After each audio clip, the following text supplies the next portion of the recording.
Hello friends, welcome back to my channel. আর সবাইকে জানাই গুড মর্নিং। সকালের ওয়েদারটা দেখেছো কত ভালো লাগছে, পুরো মেঘলা আর বাতাস হচ্ছে, একটু কেন বেশিই বাতাস হচ্ছে, মনে হচ্ছে বৃষ্টি হবে। তো আমি তাড়াতাড়ি করে আজকে রান্নাটা সেরে নেব। বাবা বাড়িতে রয়েছে আর আমার একটু সর্দি সর্দি লাগছে, তো তাড়াতাড়ি রান্নাটা সেরে নেবো, একটু রেস্ট নেবো। তো এদিকে দুটো মাছের মাথা ভেজে নিয়েছি, কাতলা মাছের, আর মুগ ডাল সেদ্ধ করে রেখেছি। আর এইদিকে পুটুসকে দেখো ঘরের পুরো বেহাল অবস্থা করে দিচ্ছে। অবশ্য আমি বিছানা তুলিনি, পরেই তুলবো। আর এদিকে আমি ডালটা বসেই ঘরে এসেছিলাম, মানে সেদ্ধ ডালটা একেবারে বসেই ঘরে এসেছিলাম। আর এদিকে ডাল হয়েই গেছে। এই মাছের মাথা দিয়ে ঘন করে মুগ ডাল আমাদের বাড়ির সবাই খুব খেতে ভালোবাসে, প্রায় অনেক দিন পর করা হলো। আর আরেকটা মাথা যেটা ছিল সেটা দিয়ে বাঁধাকপি করলাম। আর এদিকে দেখো বৃষ্টি আসবে আসবে করছিল, প্রায় জোরে বৃষ্টি চলে এসছে।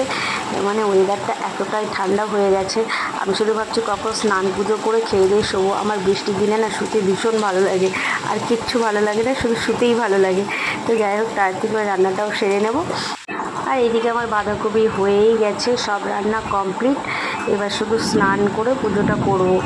আর পুটুসকে আগে স্নান করে খাইয়ে দিয়েছি আমি, আর আমি স্নান টান করে নিলাম, নিয়ে আমি পুজো পাঠগুলো করে নিলাম। বৃষ্টির ওয়েদার তো আজকে একটু লেটই হয়ে গেছে খুব।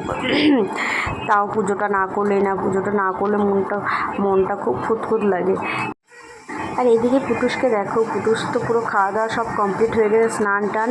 তো আমি ঘরটাকে পুরো গুছিয়ে দিয়ে ওকে বললাম তুই খেল, আমি নিজে খেতে যাবো। খিদে পেয়ে গেছে, প্রায় অনেক বেজে গেছে, 2টো অবধি বাজে। তো আমি এখন খেতে বসে যাব। আর অবশ্যই আমার এই ব্লগটা, ছোট্ট মিনি ব্লগটা যদি তোমাদের ভালো লাগে তাহলে অবশ্যই একটা লাইক করে দেবে। টাটা।